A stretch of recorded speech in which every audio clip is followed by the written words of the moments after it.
Want to speed up your language learning? Get access to all of our best PDF cheat sheets for free. Just click the link in the description and sign up for your free lifetime account right now. Accessories. Phụ kiện. Phụ kiện. Agate. Đá mã não. Đá mã não.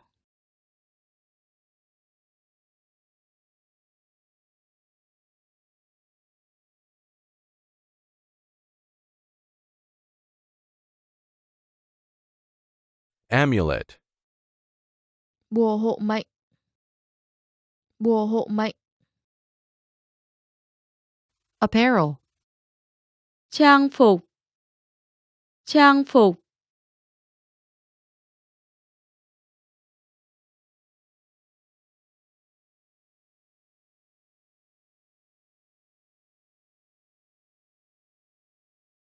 Attach. Đính vào. Đính vào. Bag. Túi.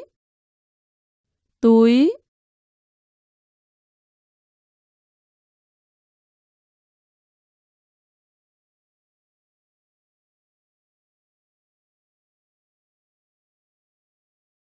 Beanie.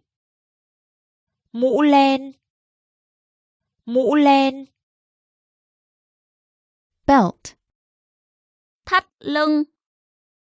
Thắt lưng.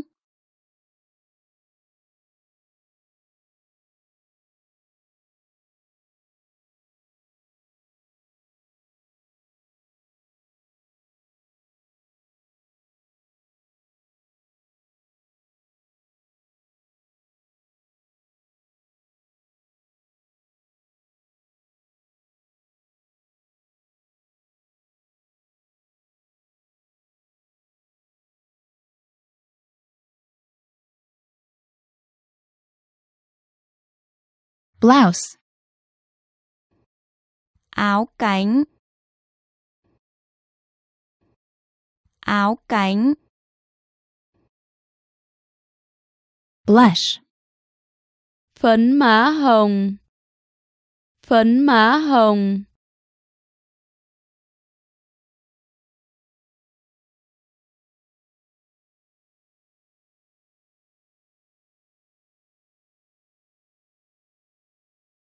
Boot. Giày bốt. Giày bốt.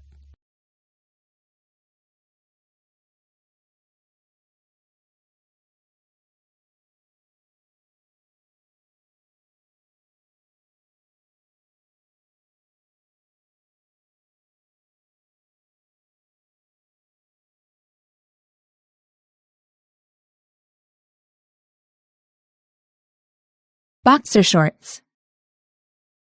Quần đùi lót. Quần đùi lót. Bracelet. Vòng đeo tay. Vòng đeo tay. Brand. Thương hiệu. Thương hiệu. Brassiere. Áo ngực. Áo ngực. Briefcase. Cặp tài liệu. Cặp tài liệu.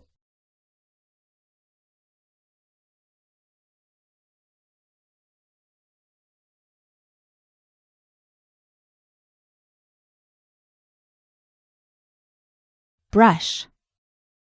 Bàn chải. Bàn chải. Buckle. Khóa. Khóa. Button. Khuy. Khuy. Buy. Mua. Mua. Cap. Mũ lưỡi chai. Mũ lưỡi chai. Cape. Áo choàng. Áo choàng. Carrot. carrot, carrot,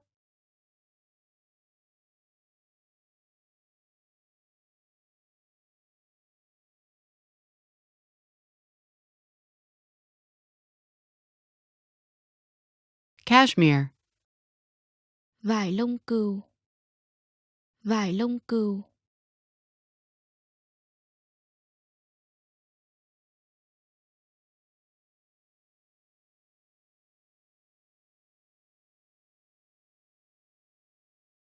Chain.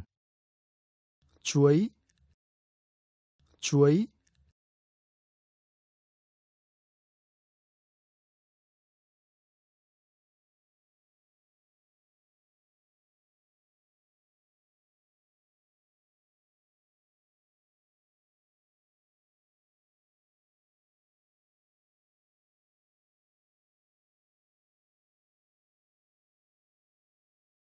Checkered.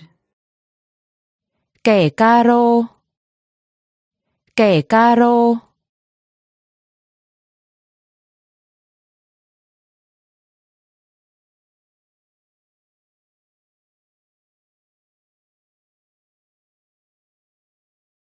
Chintz. vải hoa, vải hoa, Clash. Không hợp màu sắc. Không hợp màu sắc.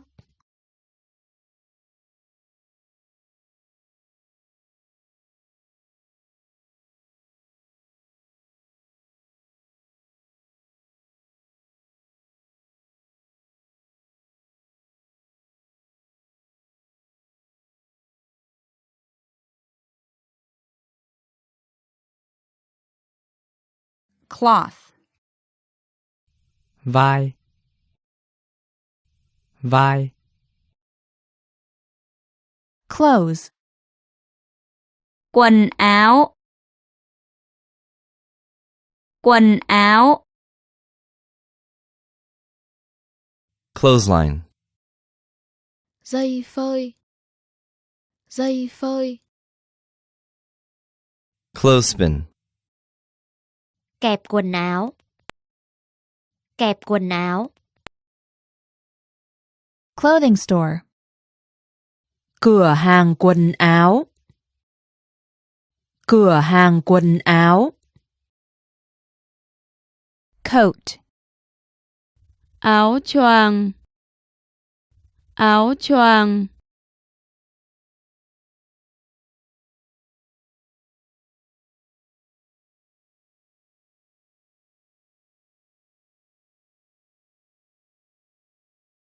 Collar.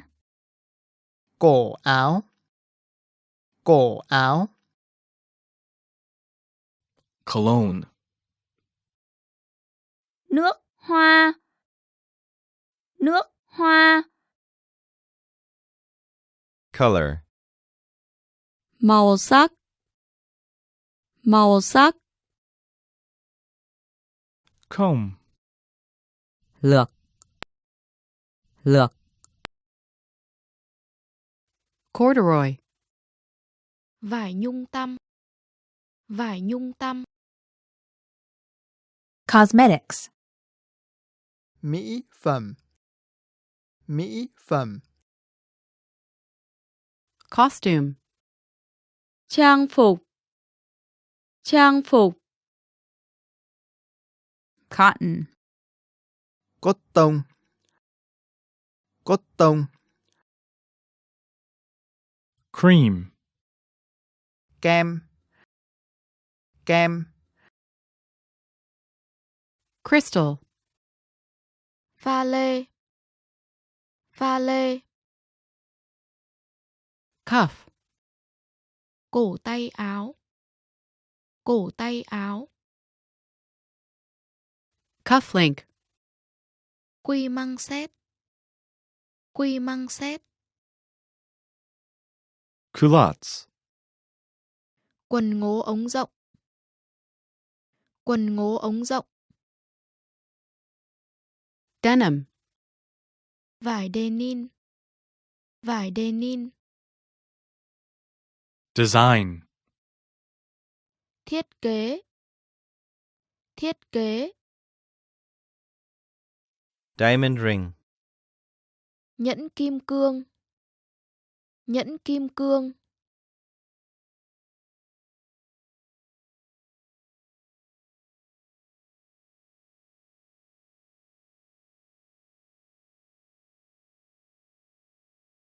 Down vest. áo khoác gi lê, áo khoác gi lê. Dress, váy đầm, váy đầm.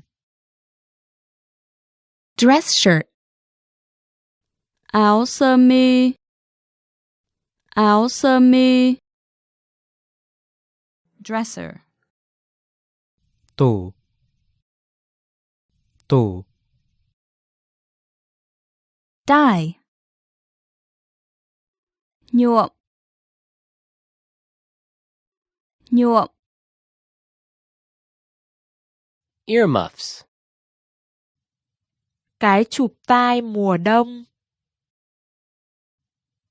cái chụp tai mùa đông. Earring. Khuyên tai, khuyên tai. Elastic band. Dây chun. Dây chun. Embroider. thêu, thêu, Emerald. ngọc lục bảo, ngọc lục bảo.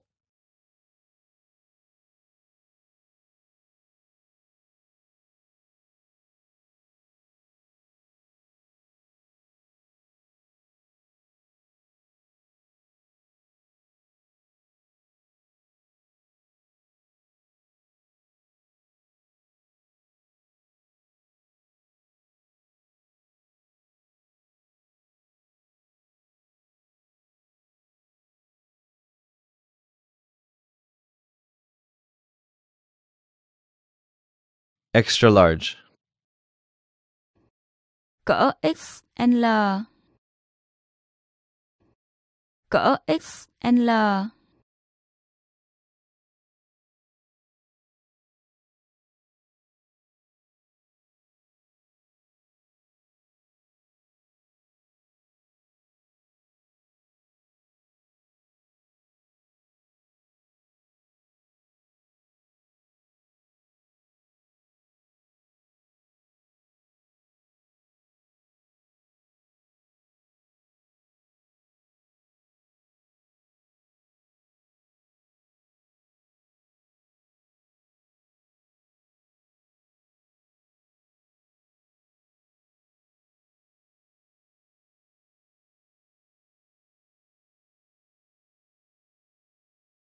Eyeglasses,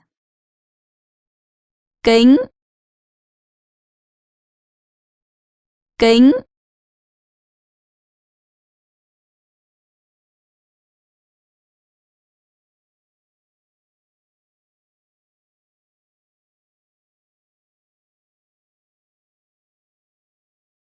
Eyeliner. Bút kẻ mắt, bút kẻ mắt. Fabric, chất liệu, chất liệu.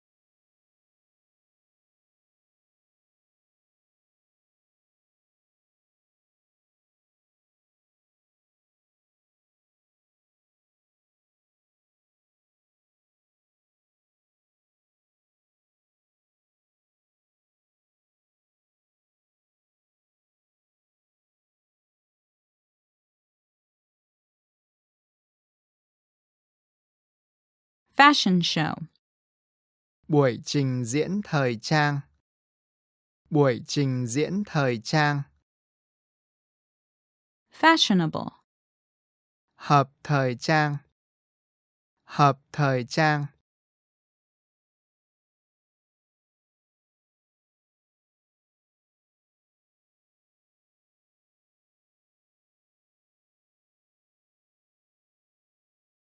Fiber. Sợi. Sợi. Fit. Vừa vặn. Vừa vặn.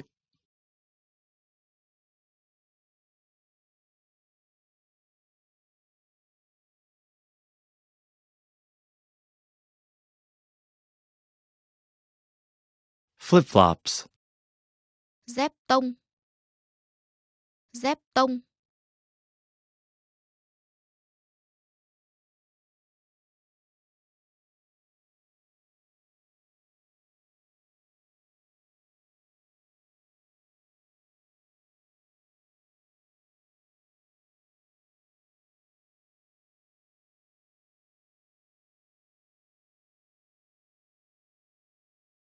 Great work! Here's a reward. Speed up your language learning with our PDF lessons. Get all of our best PDF cheat sheets and ebooks for free.